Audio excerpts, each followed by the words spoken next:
November 1941. The Libyan desert.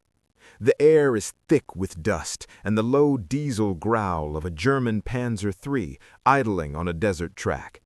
The commander peers through his observation slit, scanning, watching, confident. This machine has rolled across Poland, France, and Greece. He has every reason to feel untouchable. He never hears what kills him. No rifle crack, no artillery shriek, no aircraft roar. Just a dull metallic snap beneath his tank's belly, and then the world becomes fire. 400 meters away, a British soldier watches through binoculars as the Panzer begins to smoke. He says nothing. He reaches into a canvas bag, removes another small device, and marks a quiet note in his field log. One more. 4 left. The device in that bag does not look like a weapon. It looks like something a plumber forgot. Dull, flat, almost insultingly simple. When a British general first examined an early prototype outside Cairo, he reportedly called it the ugliest thing I have ever been asked to take seriously. Berlin spent months trying to understand why its tanks kept dying in the dark. This is that story. To understand why this contraption mattered, you need to understand how desperate Britain's situation truly was by 1941. The evacuation at Dunkirk had been a miracle, but it was also a catastrophe. Thousands of artillery pieces, tens of thousands of vehicles, and enormous quantities of specialist equipment had been abandoned on French beaches. Britain was, in the bluntest terms, running out of everything. The anti-tank problem was the most urgent. The Boys anti-tank rifle, Britain's standard solution, was already failing. It weighed over 16 kilograms, punished its operator with brutal recoil, required a trained marksman, and by 1941 was bouncing harmlessly off the frontal armor of newer Panzer variants.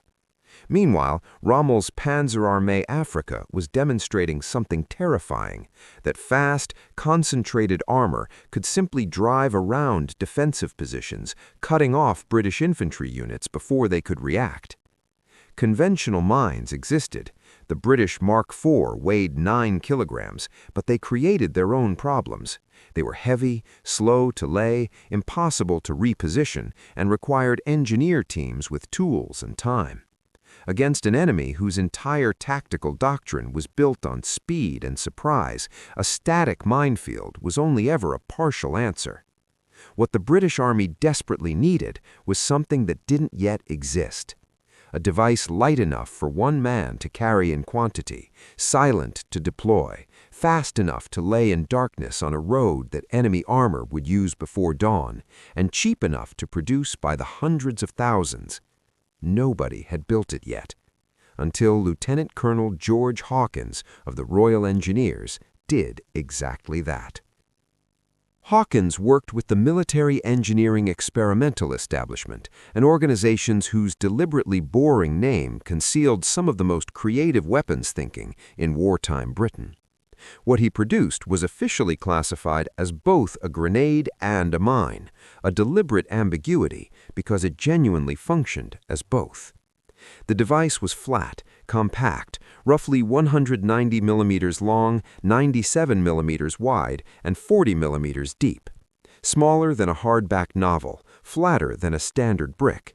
It weighed approximately 1 kilogram, meaning a single soldier could carry 8 to 10 of them in a canvas bag without being significantly slowed down.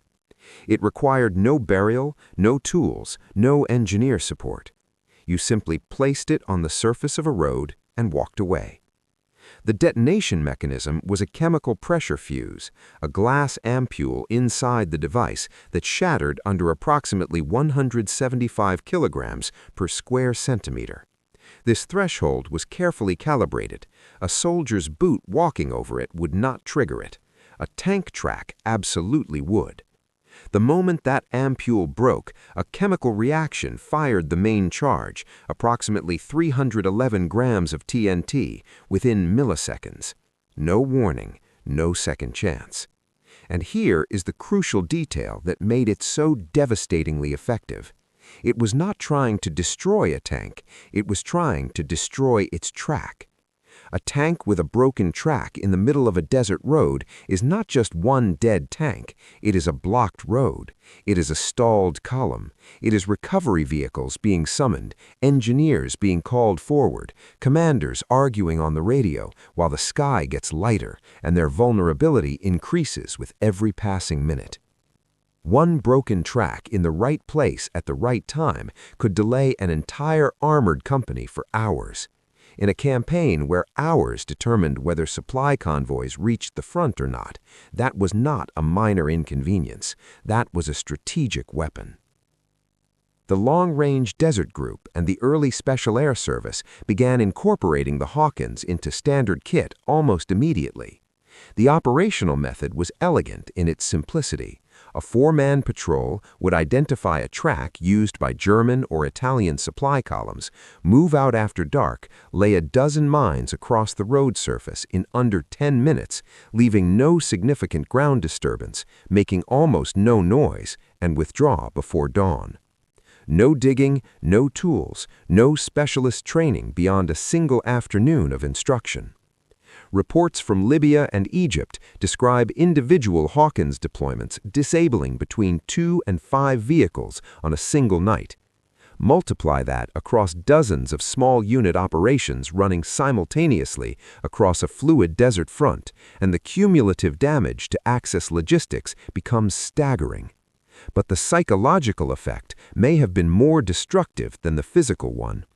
German and Italian tank crews began to slow down. Routes that had previously been driven at full speed were now being approached with caution, with engineers sent forward to sweep the road before armor advanced. This consumed time, fuel, and manpower. It forced Axis planning to build in delays that hadn't existed before. It introduced a creeping uncertainty into every movement order. Berlin's intelligence reports from the period showed genuine confusion about the source and scale of the vehicle losses. The Hawkins left minimal forensic evidence. It looked, from what remained, like mine damage, but the mines were appearing on roads that had been declared clear, on routes with no obvious defensive positions, in quantities that suggested larger forces than were actually present. One ugly British contraption in a canvas bag was making Rommel's army afraid of the dark. If you're finding this fascinating, a quick subscribe genuinely helps the channel make more of these films. It takes 2 seconds, and it means everything.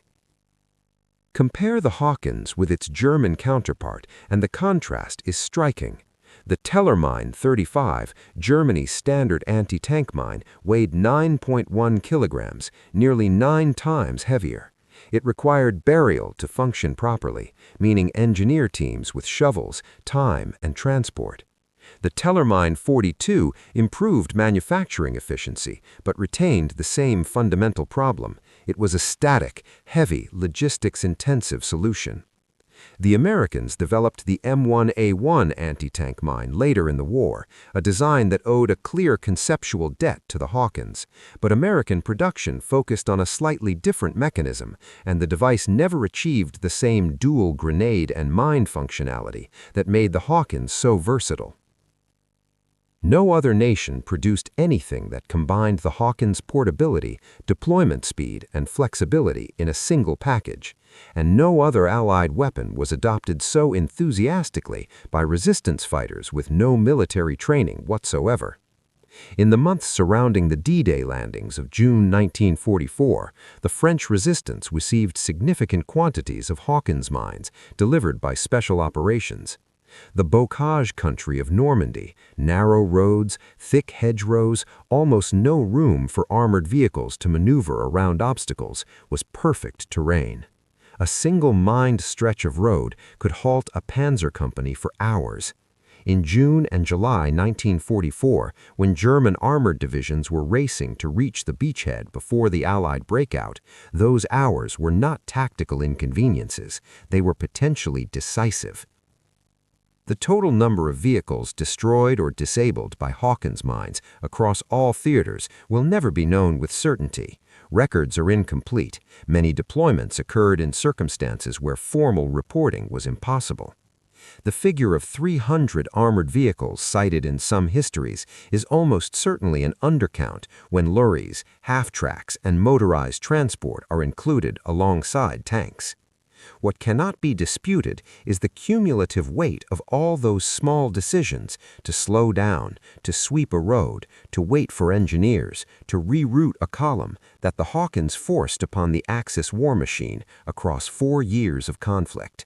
That weight is immeasurable, but it was real, and it was felt, from the Libyan desert to the Normandy hedgerows to the Italian mountain passes, where one man with a canvas bag could hold a road against a panzer column long enough to matter. The Hawkins mine was formally withdrawn from British service after the war, replaced by more sophisticated munitions. Today,